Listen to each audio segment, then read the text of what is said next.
Good evening and welcome to Waltham Chase Methodist Church. We are live with our testimony evening. Welcome to everybody who's watching us this evening. My name's Diane McGowan and I'm one of the lay leaders at the church. And this evening we're going to be having a testimony from Julie Tiz, which is going to be with Nikki Barber not Nikki Barber, Nikki Fremantle will be interviewing Julie Tiz. So we look forward to that. Halfway through, we're going to be listening to a song from Kathy Burton. So please enjoy that. I just have a couple of messages. One of them is, don't forget, we are doing our live stream Alpha, which is on Tuesday evenings. There's still space if anyone wants to join us. Just get in contact with Tiz if you want to join us on Tuesday evening. And also, don't forget, we have a food bank.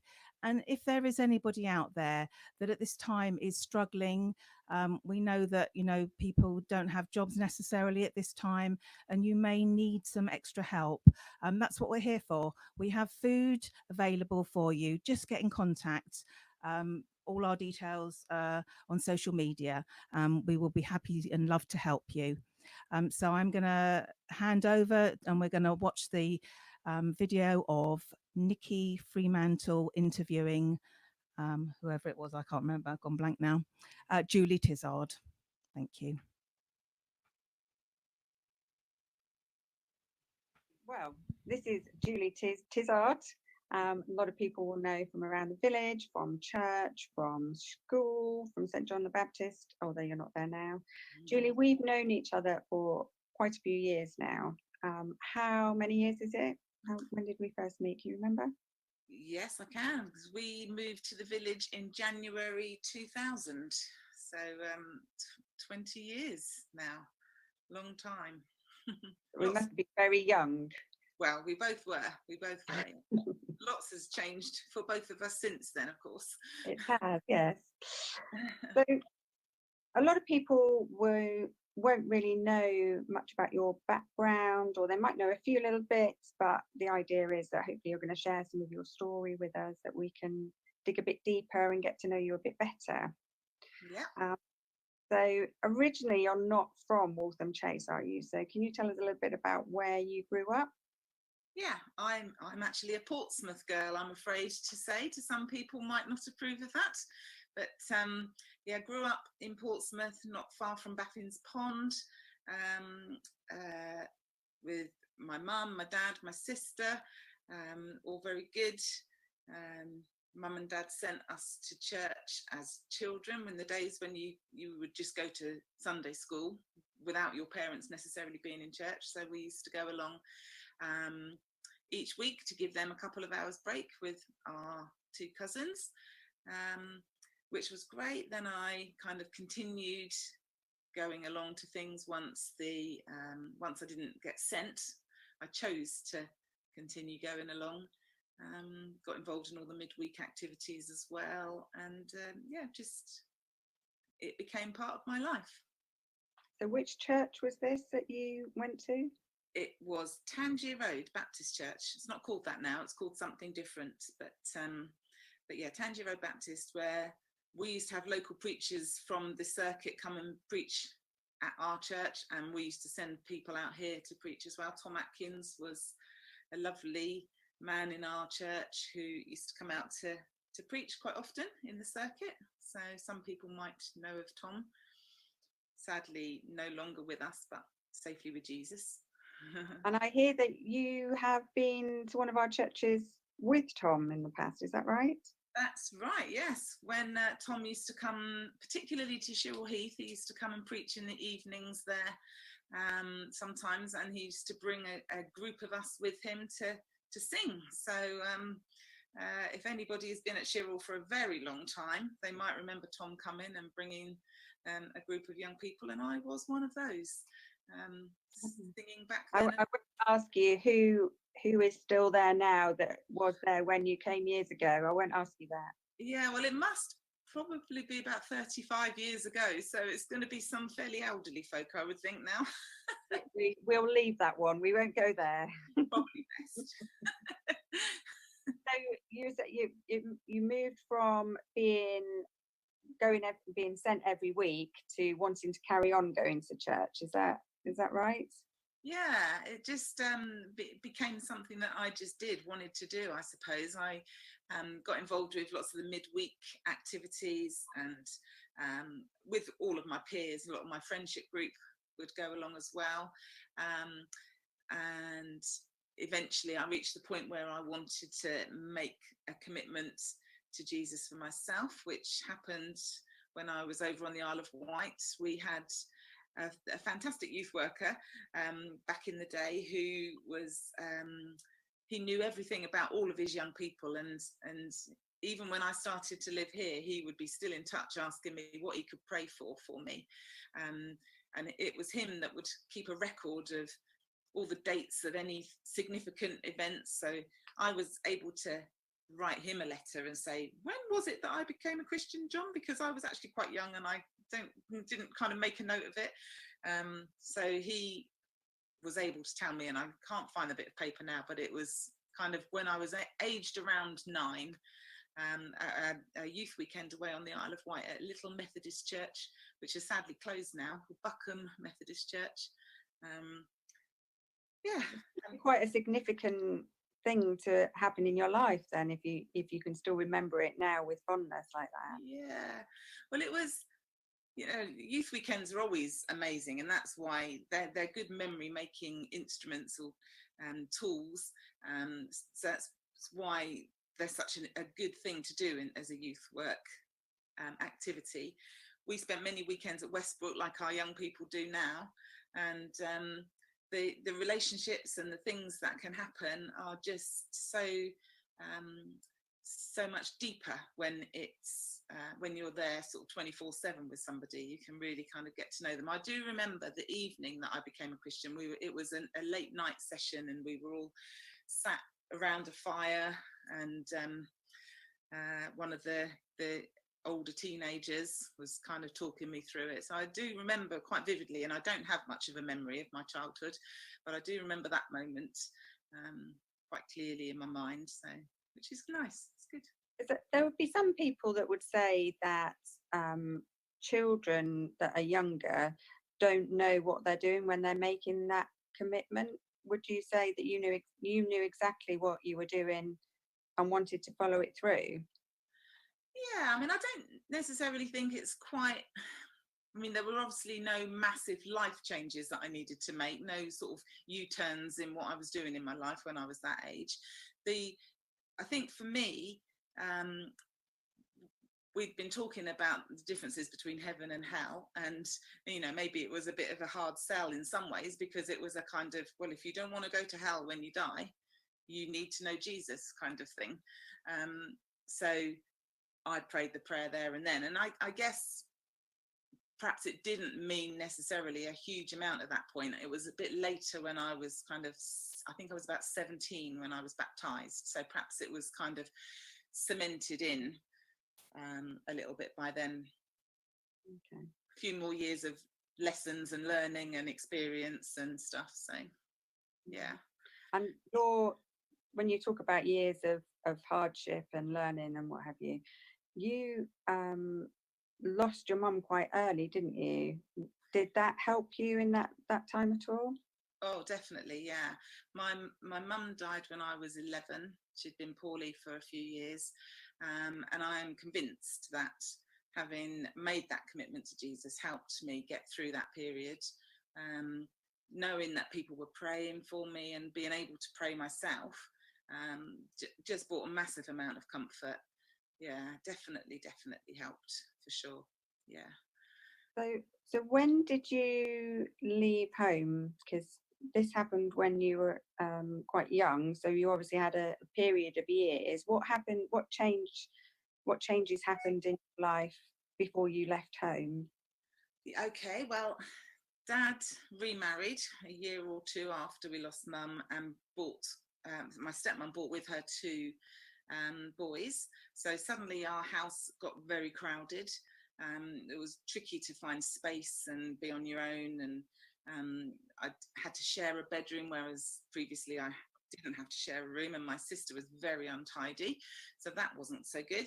I would be the messy one. There was a defining line between my half of the room and hers. It was quite definite. So anyway, I got through school and did my A-levels with an ambition of working in a bank. And back then, you didn't really necessarily need to apply for a job that was advertised. I just wrote to all the big banks and said, here I am, give me a job. And Lloyd's Bank offered me a job regardless of my A-level grades, which was a bit of a mistake, because then I didn't bother doing any work for my A-levels, so that was a bit of a shame. But 2 weeks after I finished at school, I started my new job in the bank, so I was just about 18 and a half. And once I'd got my first couple of paychecks, I moved out of home and started sharing a flat with a girlfriend, because it was just so crowded at home and I just wanted a bit of space. So what was that like? Was it like a whole new world opening up to you, independent living? Yeah, I mean, the girl that I shared with was a few years older than I was, so she was kind of experienced at living on her own. She had shared a flat with a few other people previously, but I knew her through church. I survived pretty much on beans and cheese on toast. That was my staple. That was quite an easy dinner to cook, but it was good. Yeah, it was good. Still kind of socializing with my school friends, who were also my church friends and grew up with us. Sort of, we all grew up together and are still in contact now.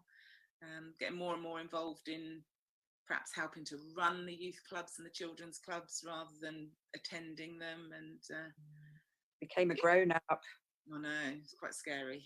Quite scary. Yeah. So are you still in Portsmouth at this point? Oh yes, yeah, still at Tangier Road. I lived in 3 different flats with my friend Sue, and then at quite a young age I got married. So I was about 21 when I got married. That sadly didn't work out, but we as a married couple, we moved out of Portsmouth and lived in Fareham, and I then started to go to Loxheath Free Church.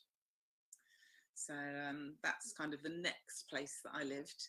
Then when our marriage broke down, I moved to Loxheath and shared a house with another girlfriend. So lived there for a while. And were you still at the bank? Yeah, still at the bank. Yeah, worked my way around a few branches, so I was driving into Portsmouth for work, so that was okay. Yeah, I had met Tiz by this time, and so we got married at Loxheath, and then we moved to Birmingham. Oh, so tell us a little bit about how you moved from Loxheath to Birmingham, and what took you to Birmingham, other than Cadbury World, obviously. Well, yes. That was quite a significant thing. Tiz had accepted a place at university in Birmingham. He was going to do his theology degree. I didn't have a job to go to at first in Birmingham, So I was looking around for a job. We got married at the end of August, and he was due to then start his course in the September. So we moved him to Birmingham, and I stayed with some friends and just commuted backwards and forwards for the weekends to begin with. And I think I started my new job in around November, December time. So we had sort of 2 or 3 months of the commuting backwards and forwards before I moved to Birmingham. It was quite funny because I was looking for a job up there. Obviously, within the bank, I was trying to get a transfer, and a job came up in our registrar's department, which I'd seen advertised, and I was thinking about applying. And one of our weekends when we were in Birmingham, I said to Tiz, well, let's just drive to the office where this job would be based. And I saw the building, and I thought, yeah, that is my job. That is definitely where I need to be. And then we were talking to Mary Hearn, as she was then, and her husband, who had been doing some marriage preparation classes with us. And I said about this job, and I said, I know this is my job. I'm not going to bother applying for anything else because I know this is going to be my job.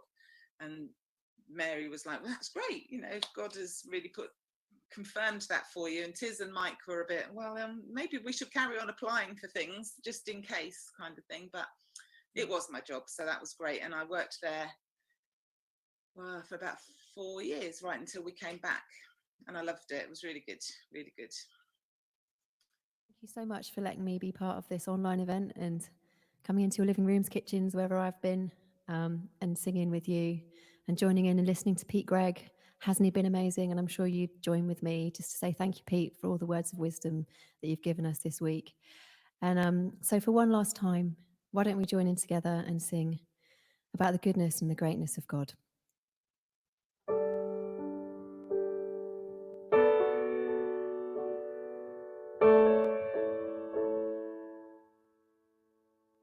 You give life, you are love, you bring light to the darkness, you give hope, you restore every heart that is broken. Great are you, Lord. You give life, you are love, you bring light to the darkness, you give hope, you restore every heart that is broken. Great are you, Lord. It's your breath in our lungs, so we pour out our praise. We pour out our praise. It's your breath in our lungs, so we pour out our praise to you only. Yeah. Great are you, Lord. You give life, you are love, you bring light to the darkness, you give hope, you restore every heart that is broken. And great are you, Lord. It's your breath in our lungs, so we pour out our praise. We pour out our praise. It's your breath in our lungs, so we pour out our praise. We pour out our praise. It's your breath in our lungs, so we pour out our praise. Yeah. Pour out our praise. It's your breath in our lungs, so we pour out our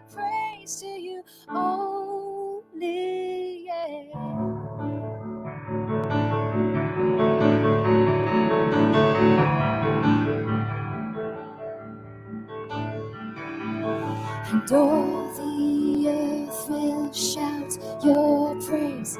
Our hearts will cry, these bones will sing. Great are you, Lord, and all the earth will shout your praise. Our hearts will cry, these bones will sing. Great are you, Lord, and all the earth will shout your praise. Our hearts will cry, these bones will sing. Great are you, Lord. It's your breath in our lungs, so we pour out our praise. We pour out our praise. It's your breath in our lungs, so we pour out our praise to you, holy. Yeah. Great are you, Lord.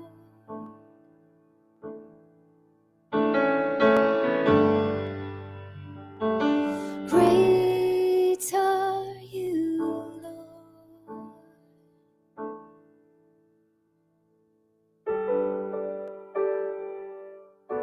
It's your breath in our lungs,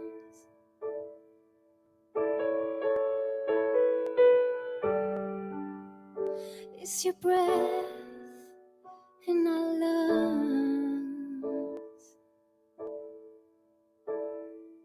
Thank you for every day that you give to me. Yeah. I will thank you for every day that you give. Yeah. Great are you, Lord.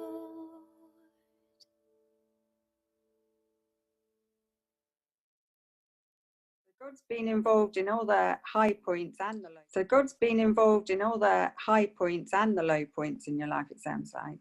Absolutely, yes. Well, he is, isn't he? It's a relationship, so it's about sharing everything. So yeah, the good bits and the bad bits and all the kind of normal bits in between as well. Yeah. And also I hear that you like a little spot of Morris dancing.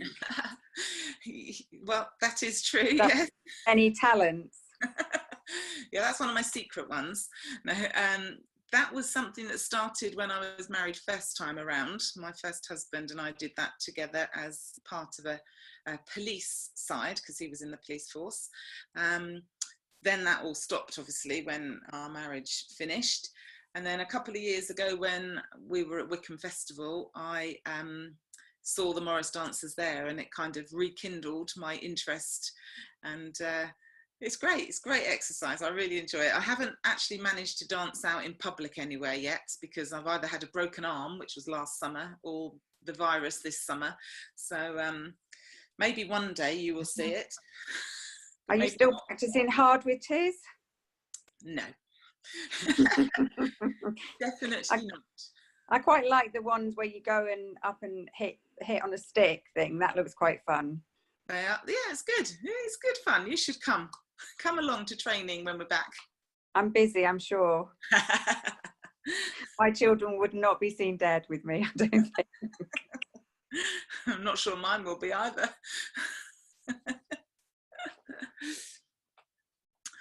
So yeah, so that's happened again now. So that's I'm kind of just waiting for that to happen, for us to be allowed to go out and the pubs and things to reopen, and then I shall endeavour to have a go.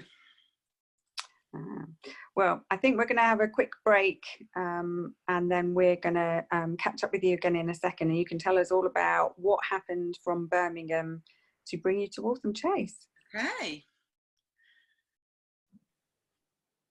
Nice long pause. I can hear my husband parking the car outside now, so that's quite good. Did you notice Becca walk through? Yeah. Okay, you ready? Yeah. Okay, so we picked up the trail from Birmingham and Cadbury World, although other chocolate is available. So what happened to bring you from Birmingham down to us then? What was happening in life then? Well, at that point, Tiz was looking for work after he'd finished his degree. He'd gone to university with a view to becoming a secondary school RE teacher, but during the course had changed his mind and felt that God was calling him into full-time paid youth work. So we were beginning to look, as the course was coming to the end, beginning to look for jobs, and a job came up. We saw advertised here at Waltham Chase, and we heard about it several times from Stuart and Jean Hopkins, who used to be members at Chase that we knew previously from Loxheath days. They rang us up and said, oh, there's a job coming up at Chase you should have a look at, kind of thing. And we dismissed it actually quite out of hand, because we thought, well, it's going to be a really expensive place to live. We're not going to be able to afford to have a family there, and all of that kind of thing. So we just put it out of our mind. But it kept coming back, this job, it kept coming back. And in the end, Robin Dugdale rang Tiz and said, you've been recommended to me, you need to come and have a look at this job. So they invited us down, which coincidentally happened to be a weekend that we were coming down for something else anyway, to see family or something. So we came down and had a look, again, not really anticipating anything more about it, but as soon as Tiz saw the basement, he decided that this was his job, he wanted to come. And God had it all worked out, you know, sorted us accommodation, found us stuff that was right, affordable, and just yeah, just round the corner from church. That was all perfect. So yeah, all good. And we've been here ever since. 20 years ago. And you came down, did you stay with the bank at this point? Yeah, I got a transfer back to one of the phone banking centres, the call centres, which actually I didn't like so much. But I only worked there for a year, and then we started our family. So Becca came along after we'd come back down for a year. And I was very fortunate to be able to stay at home with the girls when they were both small, and didn't go back to work until Jess was in reception at St John's. So, yeah, because you looked after Tim for a little while as our childminder, didn't you? that's right. I did a little bit of childminding at home while the girls were small, and went right through. Well, I did that even beyond when I started working again, because with Anna and Matthew Jennings, we looked after them for quite a few years after school. So because yeah. I job-wise, I kind of only worked with you at St John's. I know there was something about you, how you come to work there, that was a bit of a God incident as well, wasn't it? Well, the deputy head at the time was a lady called Elaine Merriman, who we knew from Loxheath. And when, you know, what it's like on the playground, you're talking to people, and I just sort of made some comment in passing one day to her, oh, come on then, Elaine, now that Jess is at school, can I have a job? And that was about the size of it, really. There was no interview or process to go through. She just said, yeah, that's fine. So I started as a teaching assistant in the classroom, and did that for quite a lot of years. I think probably 5 or 6 years maybe, and then a job came up in the school office at St John's. So I kind of split my day in half, and I'd spend the mornings in the classroom and the afternoons in the office.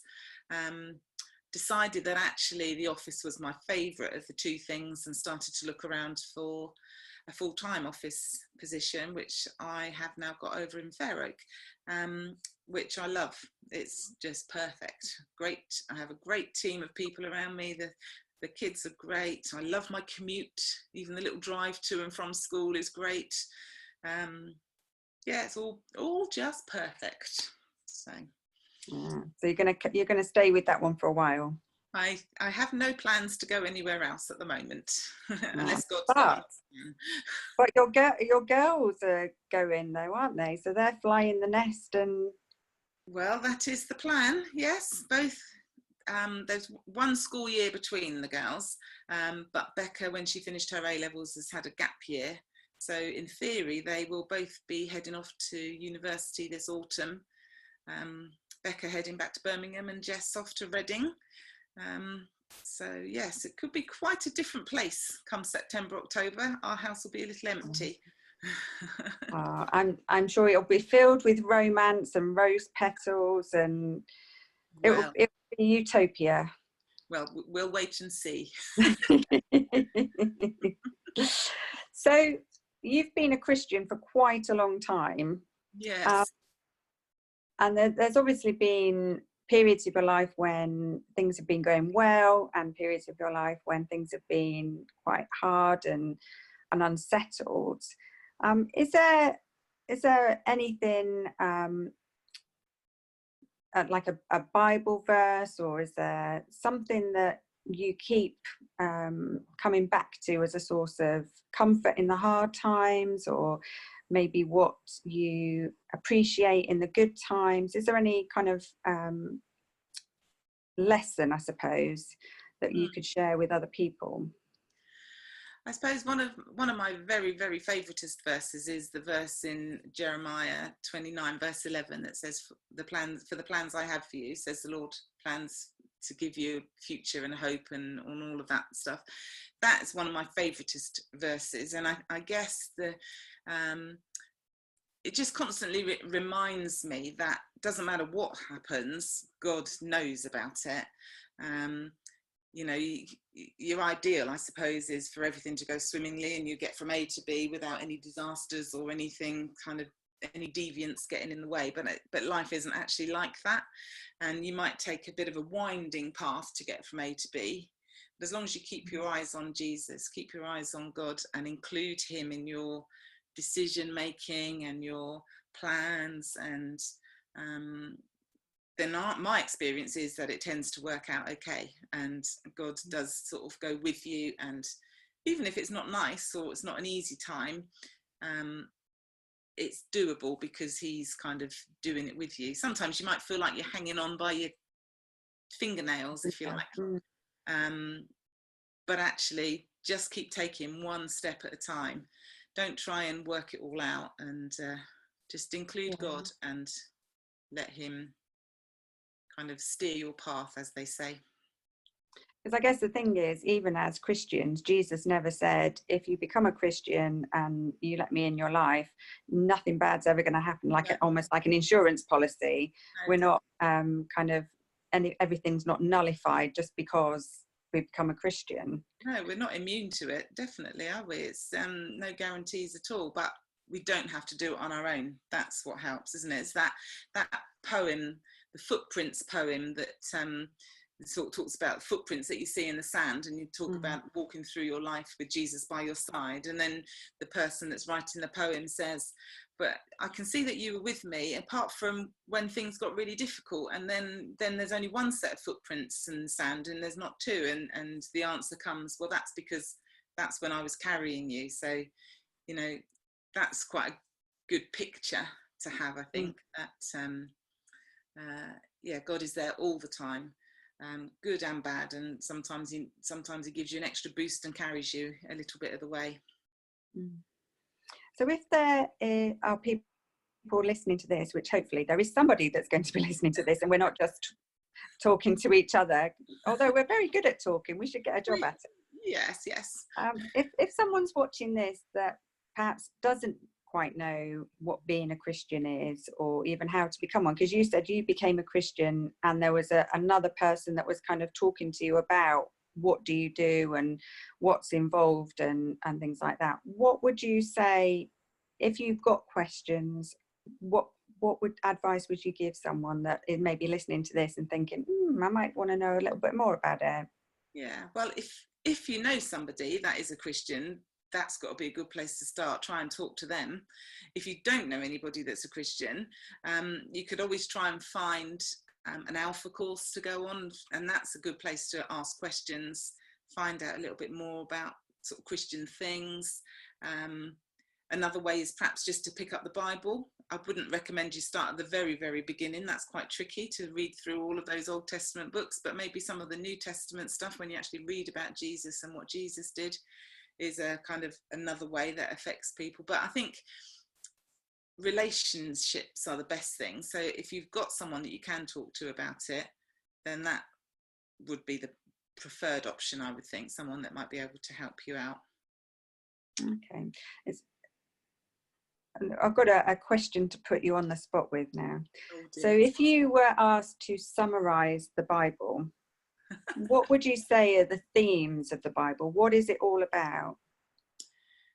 I think the main story in the Bible is that God loves us. And the stories in the Bible are all about humanity messing stuff up and God having to sort it out. And this is the theme of the Old Testament. You know, the bad things are happening, so God will send a prophet, and the prophet will bring the message from God that says, you must turn from your bad ways and do this. And the people do it for a while, and then it all gradually slips back. So it's a bit of an up and down journey where people are following what God says, and then they go away from God. But God really loves them, so he sends another messenger, and then they come back to God again. And that culminates really in the story of Jesus, because that's the ultimate way that God decided to try and fix that relation, or fix it so that we can have a relationship with him. So the short answer would be, I think it's a love story about how God loves humanity, the world, and everything that he's created. And then perhaps the New Testament is a bit more about how we can get involved in the other side of that relationship, how to live as a Christian, perhaps. Because I think it's important that even as Christians, we still make mistakes and we still mess up. Yeah. I know it's difficult for people to appreciate, but I am not perfect all of the time. Just most of it. Well, occasionally I've been known to get it right. But it's quite an unsettling time in general with all the virus and people worrying about job security and finances and health, and so it's really interesting that you find comfort in the fact that God is with us in it.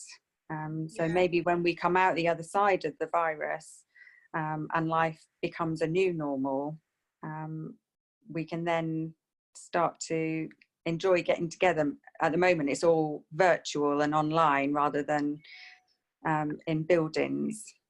Yes, it will be different again, won't it? But I think, we'll look back and realise that God has been involved. God has been doing stuff throughout this tricky time.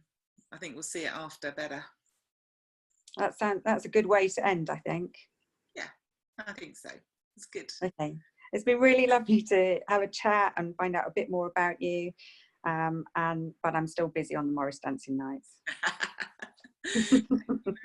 Thank you, Julie. Bye.